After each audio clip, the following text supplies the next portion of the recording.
When they searched his employee locker after the incident, they found something that changed everything.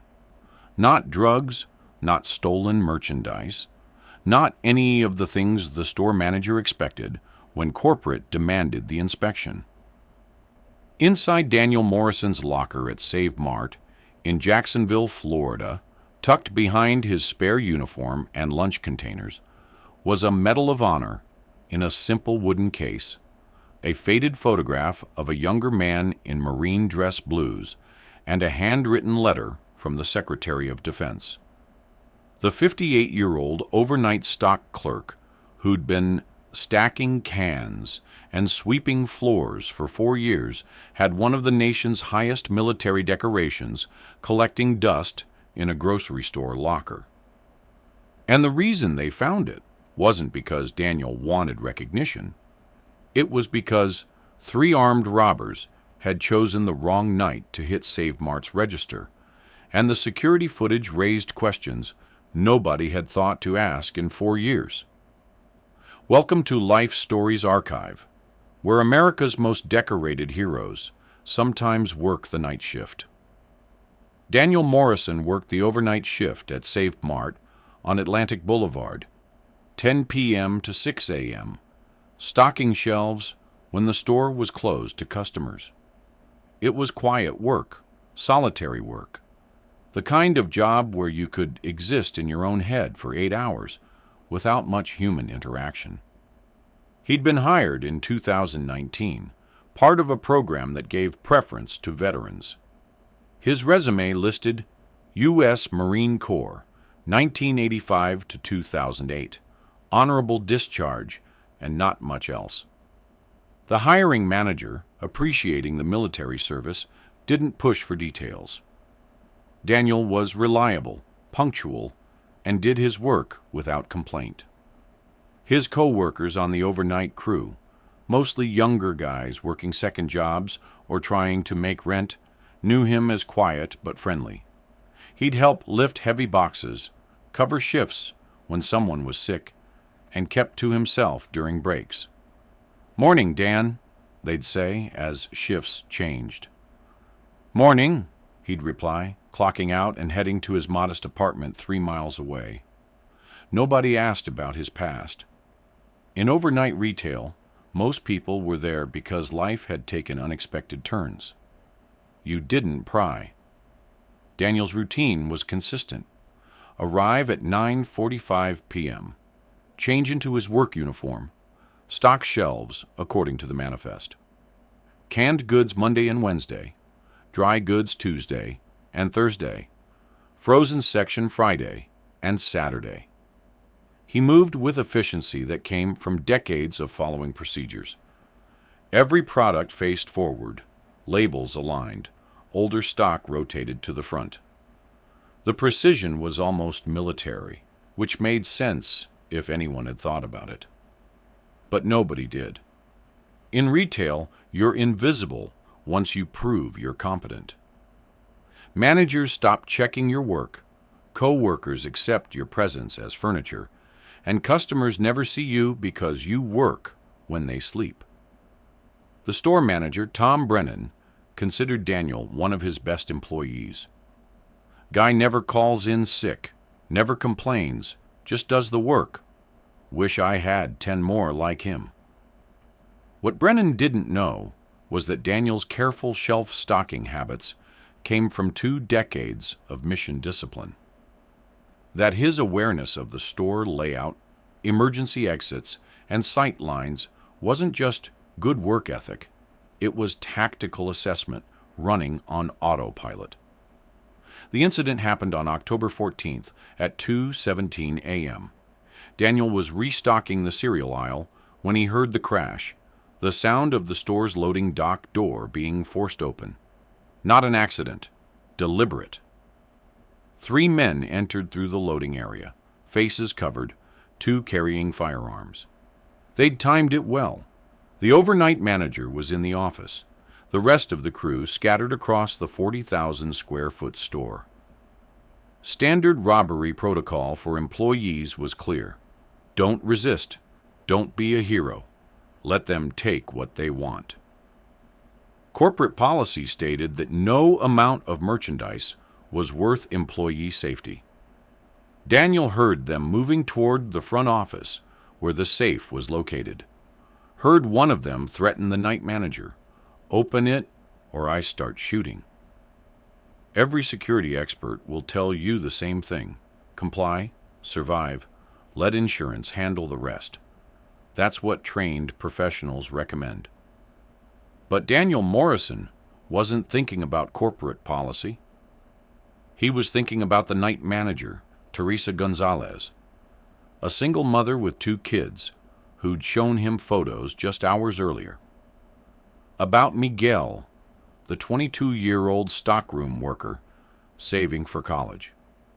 About the principle that you don't let threats go unanswered when you have the capability to respond. His Marine Corps training didn't have an off switch. Daniel moved through the store with precision earned in Fallujah, Ramadi, and a dozen other places where movement meant survival. He'd cleared buildings under fire, neutralized threats in urban combat, conducted operations that earned him 3 Purple Hearts and a Silver Star before the mission that earned him the Medal of Honor. The robbers had made tactical errors. They'd split up, hadn't secured the perimeter, didn't account for the store's layout or the possibility that an overnight stock clerk might have capabilities beyond organizing cereal boxes. Using the store's shelving as cover, Daniel positioned himself to observe the situation. 2 robbers at the front office, one watching the stockroom entrance. Standard configuration for a smash-and-grab operation. Daniel made a decision. Not because he was reckless. Recklessness gets Marines killed. But because the threat assessment said intervention was possible without civilian casualties. What happened next was captured on security cameras and would later be reviewed by law enforcement with something approaching disbelief. Daniel approached the first robber from behind, using the stockroom shelving as concealment. The takedown was textbook. Control the weapon, neutralize the threat, secure the subject.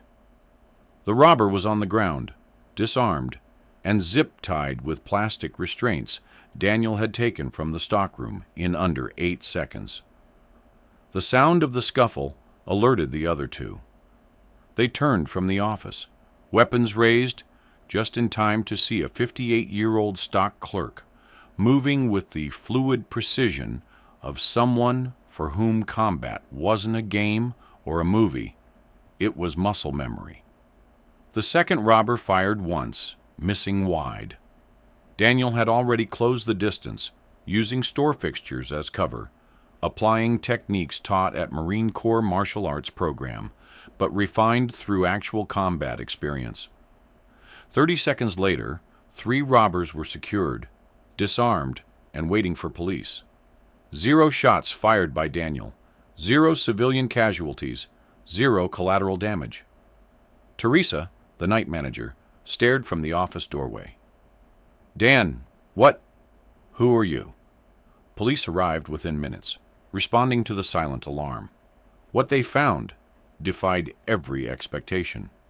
A textbook neutralization of armed threats by someone who appeared to be a civilian employee. The lead officer, Detective Sarah Parks, reviewed the security footage 3 times. "Sir, I need to ask, what's your background?" Daniel was sitting on a pallet of paper towels, slightly winded but otherwise calm. "U.S. Marine Corps, retired." "What was your MOS?" "Infantry, 0311. Did some tours in Iraq." Parks studied him carefully.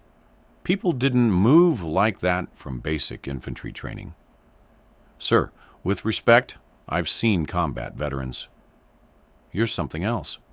That's when store manager Tom Brennan arrived, awakened by corporate security's emergency call. He stood looking at the scene.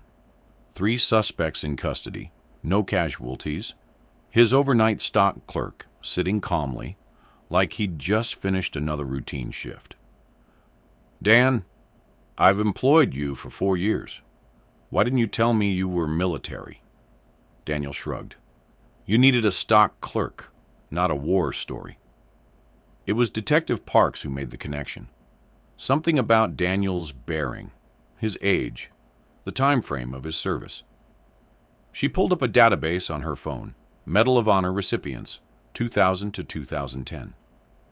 Sir, are you Daniel J. Morrison, Gunnery Sergeant, USMC? Daniel was quiet for a moment. Was. That was a long time ago. The story came out over the following days. In 2004, during the Second Battle of Fallujah, then Sergeant Daniel Morrison had single-handedly defended a casualty collection point for over 2 hours against repeated enemy attacks. Wounded 3 times, he'd continued fighting, protecting 7 wounded Marines and 2 Navy Corps men until reinforcements arrived. The Medal of Honor citation described actions that seemed impossible. 1 Marine, against overwhelming odds, refusing to retreat because retreat meant abandoning wounded brothers. After receiving the nation's highest military decoration from the President in 2005, Daniel had returned to service. He'd done 3 more tours, earning additional decorations, before retiring in 2008 as a gunnery sergeant. And then he'd disappeared from public view. No book deals, no speaking tours, no military consulting jobs. He'd moved to Jacksonville, worked construction for a while, then took the overnight stocking job at Save Mart because it was quiet, solitary, and let him serve in a different way, keeping shelves stocked so families could buy groceries. The Medal of Honor had been in his locker the entire time, tucked away like it was no more remarkable than his lunch container.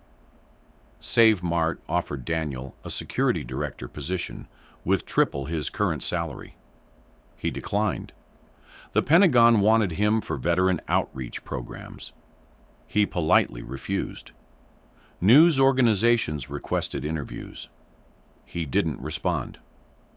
Daniel Morrison continued working the overnight shift, stocking shelves, helping co-workers, and existing quietly in a life he'd chosen after years of combat. When pressed by the store manager about why he didn't want recognition, Daniel's answer was simple. I did my job then, I'm doing my job now. The uniform doesn't matter.